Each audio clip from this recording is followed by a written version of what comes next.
truly love the mademoiselle. Here's the rare insight most people miss about Pulp Fiction. The movie almost died not because it was violent, but because executives believed audiences would feel stupid watching it. The nonlinear structure confused studio readers so badly that some coverage reports claimed ticket buyers would walk out angry. Before it became a cultural earthquake, it was labeled financially reckless, narratively chaotic, and impossible to market. This countdown reveals exactly how close it came to being buried. The script was branded commercial suicide.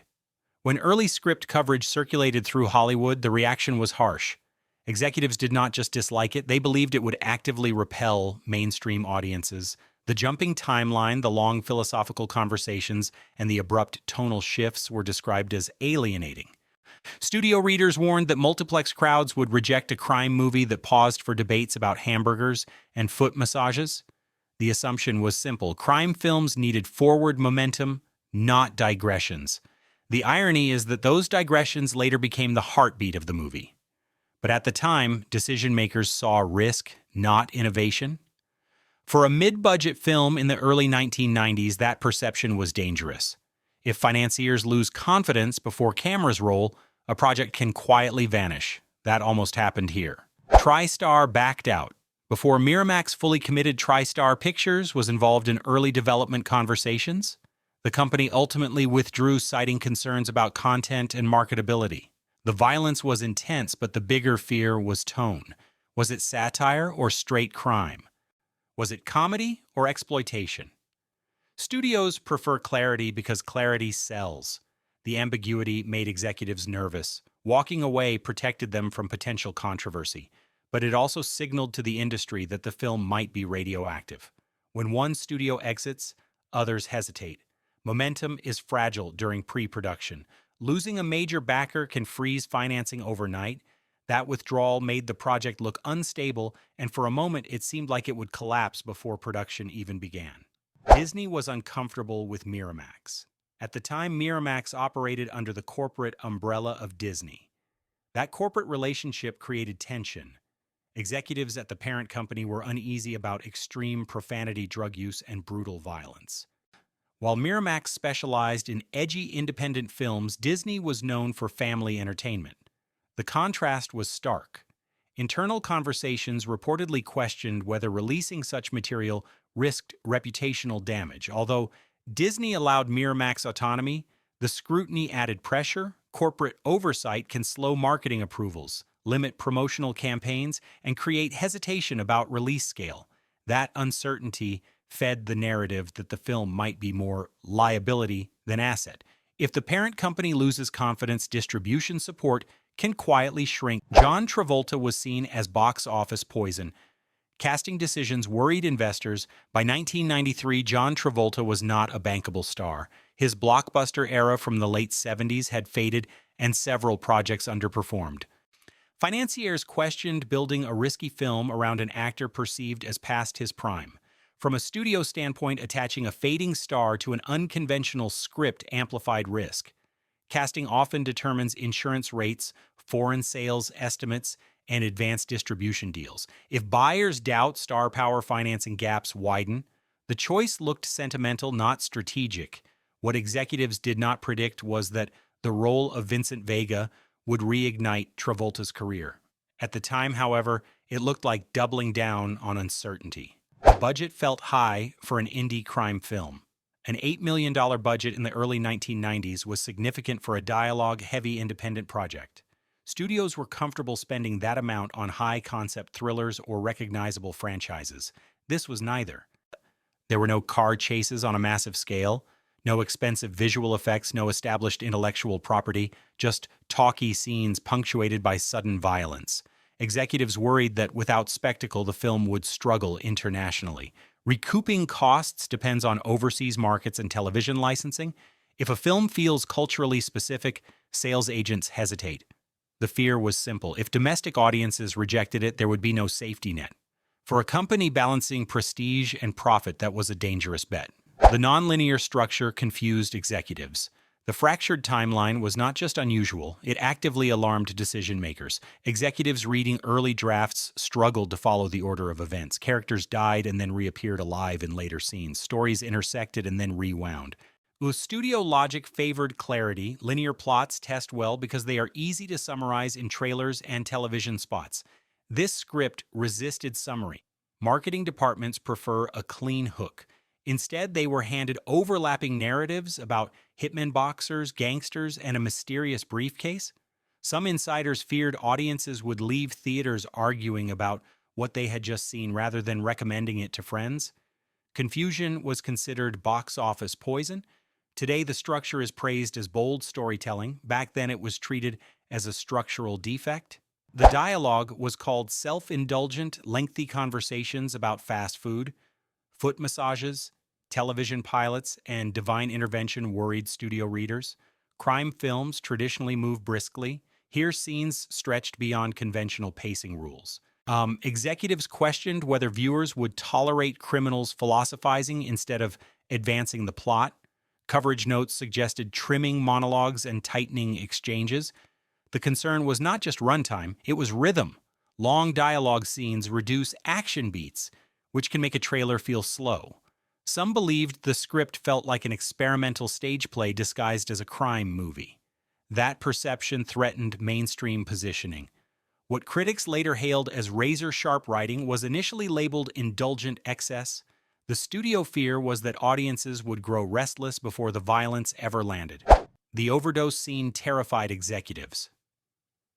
The heroin overdose sequence involving Mia Wallace was considered especially dangerous. The graphic intensity and use of hard drugs risked alienating viewers and attracting censorship scrutiny. Studios constantly weigh ratings implications because an NC rating can severely limit theatrical bookings. Executives debated whether the scene should be softened or shortened. The realism was uncomfortable. Drug paraphernalia close-ups, frantic panic, and a syringe to the chest created anxiety among corporate decision-makers. They worried advocacy groups could protest and advertisers might distance themselves. The tension was not artistic, but financial. Controversy can sell tickets, yet it can also close doors in certain markets. For a company navigating mainstream theaters, the scene represented volatility.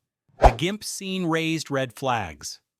The basement sequence involving the masked GIMP character triggered serious concern. Executives feared the disturbing imagery and implications of sexual violence would provoke backlash. The tonal shift from dark comedy to brutality was abrupt. Some insiders argued the scene crossed a line that mainstream audiences would not forgive. Content that appears exploitative can draw negative press, which affects opening weekend numbers. Studio marketing teams prefer edgy but defensible material. This sequence felt harder to defend. There were internal discussions about trimming or altering it to reduce shock value. Ultimately, it remained intact. But during pre-release evaluations, it stood out as a liability that could derail the film's reputation before it had a chance to build momentum. Marketing had no clear angle. Perhaps the most destabilizing problem was positioning. Was the film a comedy, a crime thriller, or an art house experiment? It contained humor, but also graphic violence. It referenced pop culture, yet embraced existential themes. Marketing teams struggled to condense it into a 30-second television spot.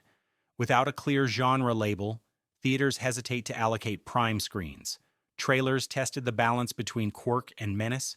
Too funny and it misled audiences. Too dark and it alienated casual viewers. Executives worried that confusion would suppress opening weekend revenue, which is critical for word-of-mouth growth. A film that cannot be easily described is difficult to sell. That uncertainty made some insiders question whether releasing it wide was worth the gamble. So, early test screenings were polarizing. When rough cuts screened for small audiences, the reactions were not safe or predictable. Some viewers were electrified, others were visibly unsettled, a handful reportedly walked out. That kind of split response terrifies studios. Executives prefer steady approval over intense division. Polarization suggests unstable word of mouth.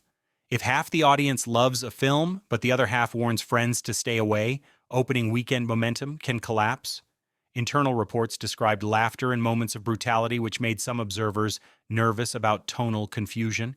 Rather than comforting executives, the passionate responses made them anxious. Extreme reactions are difficult to model financially. Now, for a company calculating risk, this unpredictability fed the idea that the film might flame out upon release. The runtime limited showings design. At 154 minutes, the film was long for a crime drama without epic spectacle. Theater owners calculate revenue partly by how many screenings they can schedule daily. A shorter film can play more times and potentially generate more ticket sales. Executives worried that the length reduced flexibility, especially in smaller multiplexes. Longer runtime also increases audience fatigue risk if pacing fails. Combined with the unconventional structure, the duration felt like another gamble. There were quiet suggestions to trim sequences to tighten the cut, but reducing the film meant sacrificing character moments that defined its identity. The length remained. Still, during release planning, the runtime became one more factor contributing to anxiety about financial performance. The racial dialogue triggered backlash fears. Certain dialogue exchanges, including repeated racial slurs, raised concern inside corporate circles. Executives feared protests, negative press, or organized boycotts.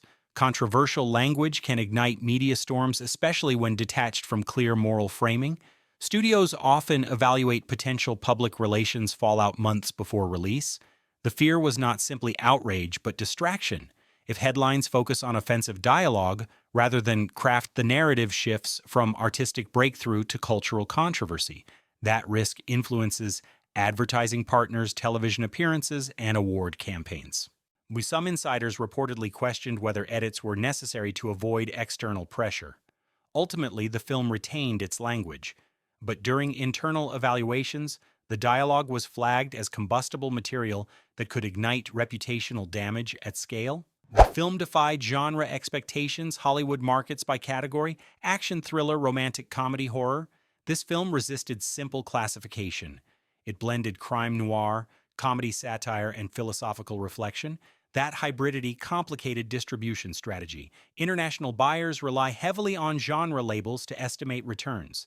If a film cannot be easily categorized, sales projections become uncertain. Executives feared that confusion would limit foreign pre-sales, which are critical to recouping production costs. De-genre ambiguity also complicates poster design, trailer tone, and press positioning. Was the focus the hitman, the boxer, or the mysterious briefcase? Without a clear central hero, marketing materials risk appearing scattered. The inability to define it succinctly made some executives question whether mainstream audiences would embrace something so structurally unconventional. Internal corporate tension slowed momentum. Miramax's leadership strongly believed in the film, yet corporate oversight added friction. Large parent companies demand accountability and financial justification. Releasing a controversial nonlinear crime film required confidence at multiple executive levels. Internal debates reportedly centered on scale of release, advertising spend, and awards positioning. When upper management hesitates, resources can be constrained. Marketing budgets determine visibility and early momentum. Any sign of doubt from corporate leadership can ripple outward to exhibitors and media outlets. For a brief period, uncertainty about how aggressively to support the film created fear that it might receive a muted rollout. Without strong backing, even a bold film can disappear quietly. That possibility lingered until festival buzz shifted the narrative. Cannes was a high-stakes gamble. Sending the film to the Cannes Film Festival was not automatic confidence. It was a strategic risk. Festivals can crown a movie or quietly bury it.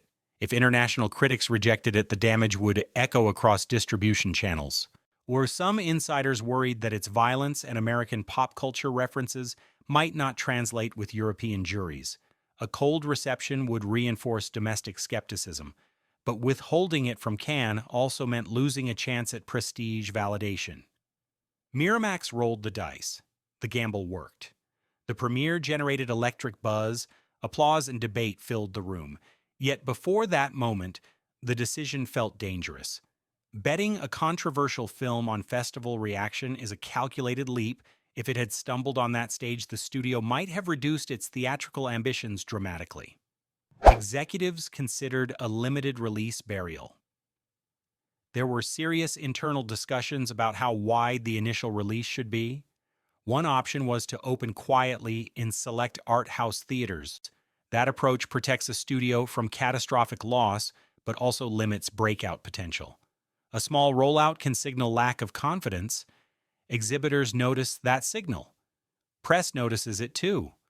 Some executives leaned toward caution given the polarizing screenings and content concerns. A limited release would have effectively contained the risk, but it also would have capped the upside. Without a bold platform strategy, word of mouth might never reach mainstream audiences. The debate revealed a deeper fear. If the film failed loudly, it would damage the brand, so the temptation was to let it fail softly instead. The film was viewed as director indulgence. At the time, Quentin Tarantino was respected for Reservoir Dogs, but not yet proven as a commercial force. Some executives viewed the new project as unchecked creative ambition.